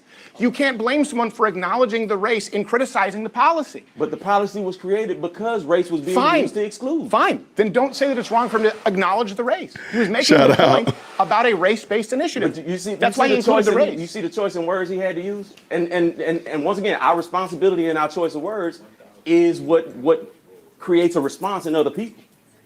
I could say certain things to you, the way I say it can either give you a good vibe or a bad one. And you're going to respond a certain way. Yeah, but who cares? That doesn't make someone a racist. It Vibes, doesn't, right. When people do things knowing that we're in a heightened inflammatory time and you do it on purpose and just stand behind whatever, it don't make me a racist, but I'm saying that y'all ain't shit.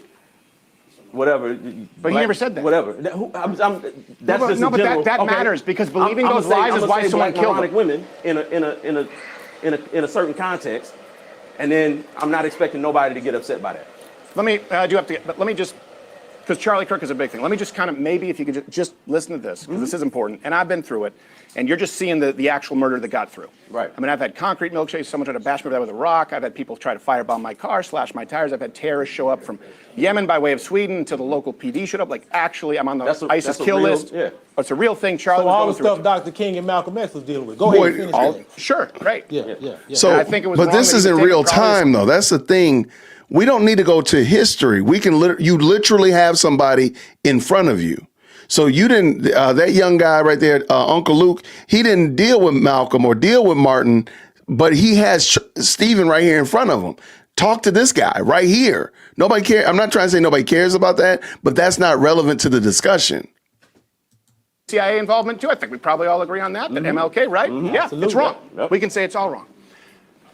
But if you add it up, okay, where you believe the lie that he said something racist, let's just take that, okay? There's some hate put out there against Charlie Kirk that's not true. If someone believes the lie that he wants to erase trans people, that's what the people were also told. He wants to erase trans people, which is a lie. That person hates him too. If someone believes that he's a fascist or he's a Nazi who doesn't believe we should hold democratic elections, which is a lie, and people believe that, hey, that adds another piece of hatred and justification too. If someone believes that he's a misogynist, a sexist, who doesn't think that women should be allowed to vote or have the right to, earn their place in the workplace, that's not. And every single one of them is dishonest, just like no one here knew that Donald Trump said, I condemn white supremacists and neo-Nazis totally. So And I still don't know that he said it. I hear you saying he said it, but I'd have to go see it in order to know okay, it. so That's let's what I'm saying. assume for a second that I'm not lying, and right after this, I make the references available always. And you see that.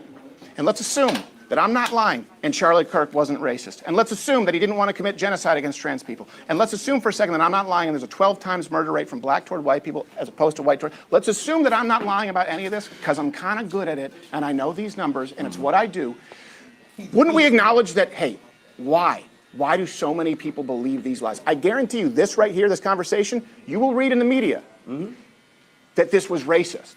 Because I sat down and discussed race issues. Because I sat down and argued with black people.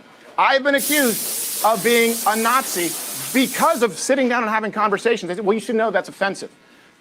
That's not my responsibility. I'm actually having a conversation, and so did Charlie. And he was shot for it and vilified for it. And wrongly. And that's wrong, yeah. That's wrongly. And killed. nobody. But it's because people believe the lie. But that's my point. It's because the way information is propagated and given to people. Yeah. Once again, via social media, all these other platforms, and most of it is disinformation. I agree. So that's the root of the problem, is giving people the wrong information, and then they responding to this wrong information by feeling a certain way about the people that information is informing them about. Yep. So then you have crazy people responding to misinformation, and that's where we at. We're a bunch of crazy people, bunch of shook up soda cans waiting to pop over some bad information. Yeah. Yep. But Steven Crowder's trying to diffuse the shaken up soda can, pop can, by having a conversation. And I think this, again, 9 out of 10 for sure. And again, I think this was excellent, and I think it was useful. I do think there's good value that can be extracted from this. And let's finish up. It's almost done, by the way. I want to add something, if I may, though. Oh, my This is gosh. the only part, as it relates to the Charlie Kirk situation, the only thing I think we kind of getting the mixed message in that is, as I said again, it was a young white man that killed Charlie Kirk for his personal issues, whatever those ideologies that may have been the cause and fuel his violence. It wasn't a black man who said, I don't like what he's saying. Nevertheless, he has said that, Ketanji Brown Jackson, what's that young lady, Michelle Obama, all these people with DEI highs. In other words, we respond differently because we have gotten so accustomed to it in terms of what's believed about us or perceived about us. So we just know, hey, at tomorrow it'll be another sound bite on some other shit. You understand what I'm talking about? So we're not going to react the same way. So I think we got to acknowledge the fact that, hey, you know what? There may need to be a change in the conversation overall as it relates to what's really in hell going on with white and black America. That's why I say, I just need you to kind of and Steve, when I say this, it's not a challenge, but I got to ask you got to tell me these sources where you're getting this 12 times more likely a black man killing a white person. I got to know that, not because it's contradictory, but because I like to have facts. Give me the source. I'll give them to you. Yeah, when we do it, we always give a QR code where you can see all of them. These are coming from either the FBI or Now, DOJ. you say QR code to see, and that's a blind I thing. know, that's what I'm saying. Oh, boy, get out of here. Man, get out of here. By the way, you want to hear a funny, true hand to God? I dated a girl in college whose dad was at an airport, and next to him was Stevie Wonder. He was reading a Playboy in Braille. I was like, I guess you had to do that one-handed. I don't know how you use a Playboy in Braille, but Hey, man, blind people, we love sex. That's our only connection to the rest of society. in the airport, Stevie Wonder, Playboy in Braille. He's like, the f***. Hey, Charles had 11 children. Go figure. All right, no, I will. It's been a pleasure. Hey, Cedric, thanks. I gotta get going too. Thank you, man. Now that I know you're blind, I'm gonna. Terrific, man. Thank you for everything, man. Continue your discourse, man, because this is the only way we're going to really get to the root of the problem. We got to talk about it first. So let's create the dialogue. Yeah, and I came in hot because, my friends are getting killed. So. Absolutely. Absolutely, man. But I appreciate it. No, Sure, thank sure. you guys. And hopefully we can And it still takes keep having courage to do them. what you do, man, when your life is on the line all the time. I mean, come on, that's not something to scoff at. When you think about the possibility of losing your children. This might be the cure if we can do it in a way that, you know what I'm saying, like keep it Yeah. in a way that people don't get all up in arms about it. Yeah. That's why I'm doing it. That's Yeah, what I'm exactly. trying. Yeah. And I know we're never going to agree on everything. We probably might not agree on anything. That's all right. Problem is But at this least point- had a conversation. Yeah. At least had a conversation. Brother Mike, Conversation, man. it's been a pleasure, man. Yes, sir. Yes, Nobody sir. Right out there. walks away from the conversation. Ray and Uncle Luke, they shouting out. Watch, I'm going to walk out of here, but that white motherfucker. Yeah, don't leave no mics behind. I'm gonna tell you that now. Well, there you have it. What do you was make it, man? of what you just watched? Assuming you watched both installments. Yeah. Do you think there's hope that we're on the path toward reconciliation? Or are we completely cooked? Comment below, and if you like these kinds of conversations, or the Change My Minds, or The Daily Show, weekdays, 11 a.m. Eastern, and you want to see more, you don't want the lights to turn off, please do consider supporting by subscribing to Rumble Premium. The link is in the description, or just tune in daily at 11 a.m. It's what keeps the lights on. Until next time, this has been Black and White on the Gray Issues. I'm sorry. I'm sorry. I'm all about this. I don't know about the here. Let me talk about the things I didn't like real quick because I got to go pick up Chief Executive Second Born, but she'll be okay. Hey, what are we doing? All right. Hey, I don't know if I'm down with the ginger lumberjack. I don't know what that was, but no, I that's probably the worst part of it.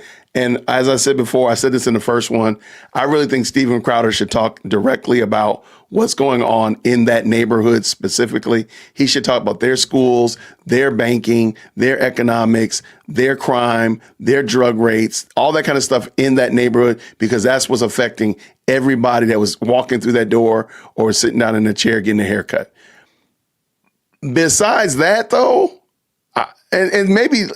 No, I did say that. Like some of those large topics, I don't think they should do those.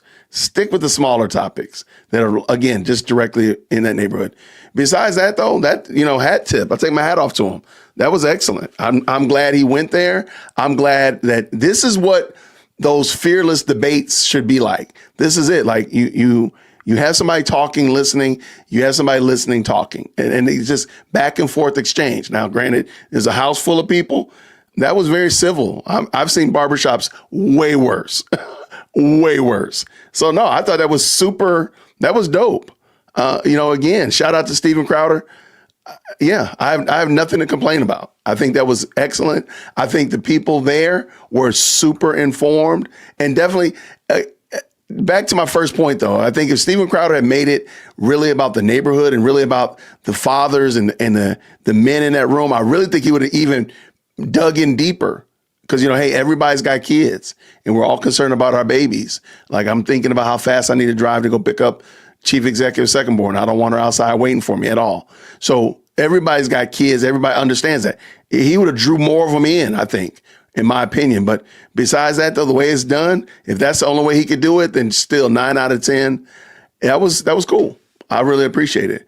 Thank you so much, Piggy Doo, for supporting the channel with the very kind super chat. She said, hey, let's just blame it on the bees. The bees are catching the strays here today. And there we go. Problem solved. It's the bees. But we need bees to, pollinate and do the thing. So we're going to put them on work release programs. So we ain't going to do away with the bees. We're not going to lock them up.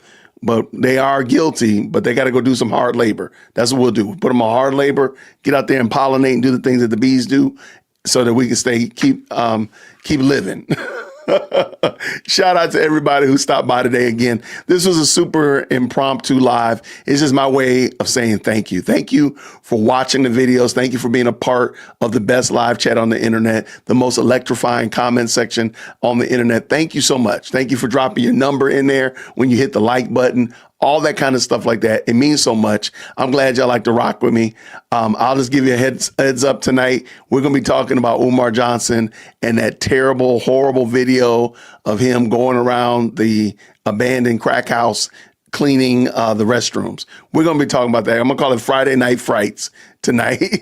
So we'll be doing that later on tonight, probably about 9 o'clock or so after the school play. But everybody, thank you so much. I'm looking forward to seeing you all again, Lord willing, this evening. Thank you so much. I'll put the link up. I'll put up the announcement after I pick up Chief Executive Second Born. So everybody have a great rest of the day. I'll see you real soon. Grace and peace.